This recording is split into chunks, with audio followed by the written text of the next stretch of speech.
Assalamualaikum warahmatullahi wabarakatuh. Perkenalkan, nama saya Hana Putri Damayanti, dalam rangka mengerjakan tugas agama Islam, yaitu dengan dosen mata kuliah saya, Bu Miftah Rina Dikriana SPD IMPD. Pada kali ini saya akan menjelaskan bab 4, yaitu mengintegrasikan iman, ihsan, dan Islam dalam membentuk insan kamil. Langsung saja. Sebelumnya, pertanyaan dari saya. Pernahkah kalian bertanya pada diri kalian mengenai dari mana munculnya iman? Bagaimana seorang manusia meyakini adanya Tuhan yang tidak berwujud? Gimana sih iman bekerja dalam kehidupan sehari-hari kita? Nah, di sini Hana selaku mahasiswa Politeknik Negeri Batam akan memberi materi seputar pertanyaan-pertanyaan tadi sesuai dengan materi yang telah Bu Miftah saya berikan sebagai pegangan. Pada submateri pertama, yaitu menelusuri konsep dan urgensi Islam, iman, dan ihsan dalam membentuk insan kamil atau manusia sempurna. Nah, Abdul Karim Al-Jilli membagi insan kamil atas 3 tingkatan. Yang pertama yaitu tingkat permulaan, di mana di sini merealisasikan asma dan sifat-sifat ilahi pada dirinya, lalu percaya bahwa Tuhan yang wajib disembah hanya Allah SWT. Kedua, tingkat menengah atau wasud. Pada tingkat ini, insan kamil sebagai orbit kehalusan sifat manusia yang terkait dengan realitas kasih Tuhan. Pengetahuan yang dimiliki oleh insan kamil pada tingkat ini telah meningkat dari pengetahuan biasa. Yang ketiga, tingkat terakhir atau al-khitam. Pada tingkat ini, insan kamil telah dapat merealisasikan citra Tuhan secara utuh. Ia pun telah dapat mengetahui rincian dari rahasia penciptaan takdir.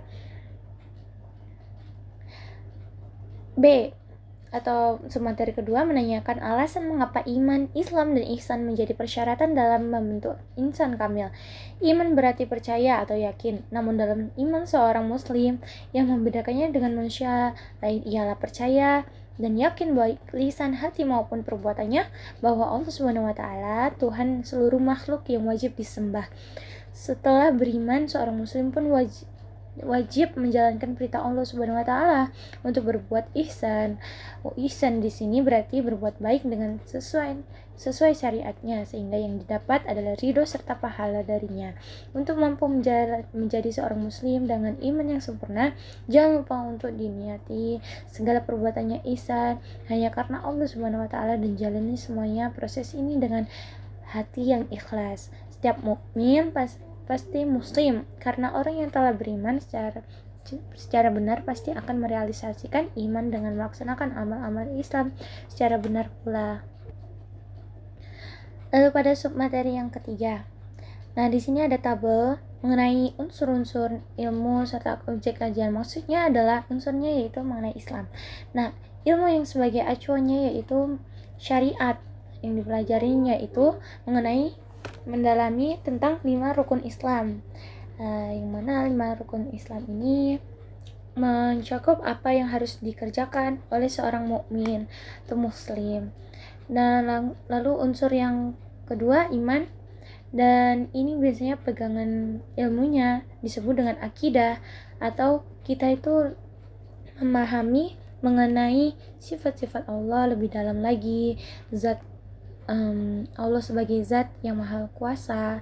Nah, itu dijelaskan objek kajiannya yaitu 6 rukun iman. Lalu ada unsur ihsan, itu berkaitan dengan akhlak kita. Bagusnya akhlak sebagai sebuah dari keimanan dan kepribadian. Apa itu Islam? Ayat-ayat berikut menegaskan terjadinya penyimpangan dari Islam justru dilakukan oleh orang-orang yang menguasai Alkitab. Nah, boleh dibaca dulu ya.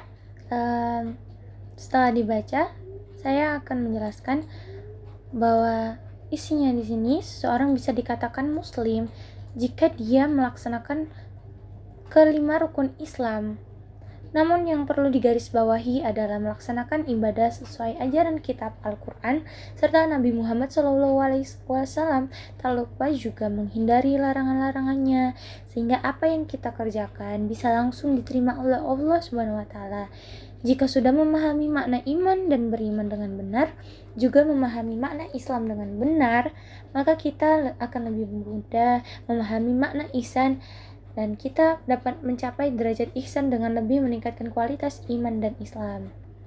Adapun makna ihsan seperti dijelaskan dalam sebuah hadis, kamu menyembah Allah seolah-olah mata kepala kamu melihat Allah. Jika mata kepala kamu tidak bisa melihat Allah dan pasti tidak bisa melihatnya, tetapi Allah melihat kamu. Maksudnya, mata kepala kita tidak mungkin bisa melihat Allah karena Allah adalah zat yang maha gaib. Tapi kita harus menempatkan hati kita bahwasannya Allah melihat kita. Maka dari itu, hanya hatilah yang ibaratnya bisa meyakinkan kita untuk melihat kehadiran Allah Subhanahu wa taala. Sesuai dengan ayat Allah Subhanahu wa taala Quran Surat Al-Hijr, sembahlah Tuhanmu sampai kamu yakin Tuhan yang kamu sembah itu hadir dalam hatimu. Para sufi dan filsuf muslim menggunakan istilah yang berbeda-beda untuk menyebut insan kamil. Ada yang mengistilahkannya dengan manusia sufi, manusia multidimensi, citra Adam, dan istilah-istilah lainnya. Akan tetapi substansi pembicaranya sama, yaitu tentang manusia sempurna atau insan kamil. Manusia merupakan makhluk yang Allah ciptakan dengan hati dan akal dan perasaan yang penasaran. Dalam mencapai insan kamil, terdapat unsur-unsur manusia yang mampu menjawab penasarannya itu. Pertama, manusia akan menggunakan panca inderanya. Nah, seperti bertanya-tanya, kok bisa ya ini bisa tercipta seperti ini? Lalu yang kedua, manusia akan mencoba menggunakan akalnya untuk mencari jawaban. Bagaimana sih prosesnya dia ini bisa tercipta? Lalu yang ketiga ialah nur ilahi atau rahmatnya. Karena Allah sendiri memberikan suatu jawaban melalui hati ataupun pikirannya digerakkan. Nah, keimanan memang perlu dicari, namun yang mampu memantapkan dan meyakinkan hati hanyalah Allah Subhanahu wa taala. Nah, di sini ada gambar 4 unsur manusia beserta keterangannya ya. Bisa dibaca. Mengapa kita perlu mengetahui ini? Karena pada dasarnya Allah menciptakan manusia dengan seluruh kesempurnaan ini. Ya kan? Manusia itu lebih sempurna dari makhluk lainnya, yaitu memiliki akal, hati nurani, dan semuanya itu pun diberikan oleh Allah sebagai titipan dan memiliki suatu kewajiban.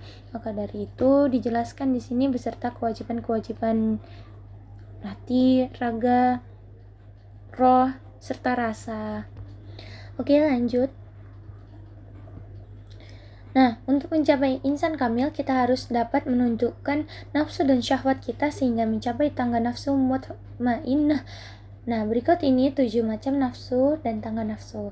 Pertama ada nafsu ammarah, kedua nafsu lawamah, ketiga nafsu mulhimah, keempat nafsu mutmainnah, kelima nafsu radiyah, keenam nafsu mardiyah, ketujuh nafsu kamilah. Silakan bisa dicari di Google untuk mengenai pengertiannya. Namun di sini saya akan menjelaskan nafsu mutmainnah. Ini kenapa digarisbawahi dengan ciri-ciri suka beribadah, suka bersedekah, mensyukuri nikmat dengan memperbanyak amal, bertawakal, ridho dengan ketentuan Allah, dan takut kepada Allah. Nafsu ketangga keempat ini atau nafsu mutmainnah ini adalah start bagi orang-orang yang berkehendak kembali kepada Tuhan atau mau masuk surganya. Setelah mencapai tangga ini pun masih harus terus meningkatkan hingga tangga nafsu tertinggi, yaitu nafsu kamiyah. Nah, adapun metode mencapai insan kamil ialah menjalankan syariat secara lahiriah dan hakikat secara batiniah. Maksudnya lahiriah ini ya menjalankan rukun Islam, lalu dibarengi dengan hakikat secara batinnya, yaitu dengan hati yang selalu ditata niatnya untuk Allah, mengingat Allah kapanpun dan dimanapun. Nah, submateri yang kelima yaitu mendeskripsikan tentang esensi dan urgensi iman, Islam, dan ihsan dalam membentuk insan kamil. Nah, di sini sudah ditampilkan ya beberapa keterangan. Namun pada intinya yaitu keimanan ini didapat ya dari wakil yang telah Allah turunkan ke bumi, yaitu Nabi dan Rasul, menjelaskan dan memberikan kita pengertian bahwa Allah ini adalah zat pencipta kita. Maka dari itu berimanlah kepada Allah. lalu taatilah perintah-perintahnya, jauhilah larangan-larangannya, senangilah apa yang diberikan olehnya, dan jangan membuat marah Allah. Oke, untuk setelah kita beriman, maka kita harus menjalankan apa yang Allah perintahkan, yaitu terdapat pada rukun Islam. Nah, berikut ini tabel mengenai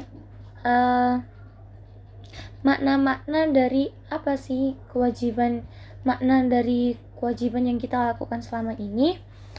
Di sini sudah tertera ya di tabelnya, tapi yang diulang-ulang kan terdapat kata makrifat billah. Ini artinya upaya manusia untuk mengenal Allah.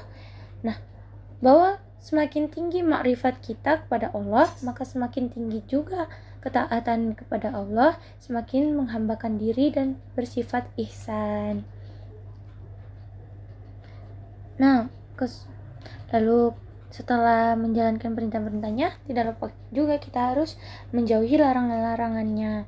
Di sini Kam Sufi memberikan tips untuk dapat menaiki tangga demi tangga mencapai martabat insan kamil, yaitu proses kita untuk bertobat, lalu hingga perlahan-perlahan dengan proses kita bisa mencapai ketawakalan. Ya, bisa dilihat ya dari bagiannya. Nah, saya mau jelaskan. Adapun taubat di situ dilakukan dengan benar-benar merasakan bahwa kita adalah orang yang paling banyak melakukan dosa dan kesalahan pada orang-orang yang beriman secara benar. Karakter taubat akan menyatu dan melebur dengan dirinya sendiri. Jadi bersungguh-sungguh bertaubat pada Allah, meminta ampunannya, sholat, puasa, apapun itu diniati untuk bertobat kepada Allah dan mohon ampunannya. Yang kedua, dengan tetap dalam kondisi taubat, kita berusaha menanamkan karakter wara. Kita dilatih untuk selalu sadar dengan hal-hal yang kita dapatkan dalam keseharian, apakah halal atau haram, sehingga yang dipikirkan semuanya itu untuk kepentingan akhirat. Kita makan itu dari kita makan, apakah makanannya halal, dari mana makanannya didapat, bagaimana makanannya didapat, apakah sesuai syariat. Nah, itu semua harus dipikirkan sehingga apa yang kita lakukan itu bisa diterima oleh Allah dan bisa dianggap sebagai amal ibadah. Nah, di sini ada kutipan, beramallah untuk urusan duniamu seakan-akan kamu akan hidup selamanya, dan beramallah untuk urusan akhiratmu seakan-akan kamu mati besok. Nah, itu sangat dalam ya. Lalu yang ketiga dan seterusnya hingga kita bisa mencapai tawakal. Terus diulangi hingga kita bisa bertawakal kepada Allah. Nah, kesimpulannya dari yang saya jelaskan, insan kamil atau manusia sempurna merupakan tipe manusia ideal yang dikehendaki oleh Tuhan. Maka dari itu benar jika hakikatnya bahwa dunia sebagai tempat beribadah, memohon ampun pada Allah. Niatkan semua kegiatan kita hanya karena Allah, agar hidup kita senantiasa diberi berkah dan ketenangan. Baiklah, sekian penjelasan dari saya. Apabila ada kesalahan dan kekurangan, saya mohon maaf sebesar-besarnya. Terima kasih. Jazakumullahu khairan katsiran. Wassalamualaikum warahmatullahi wabarakatuh.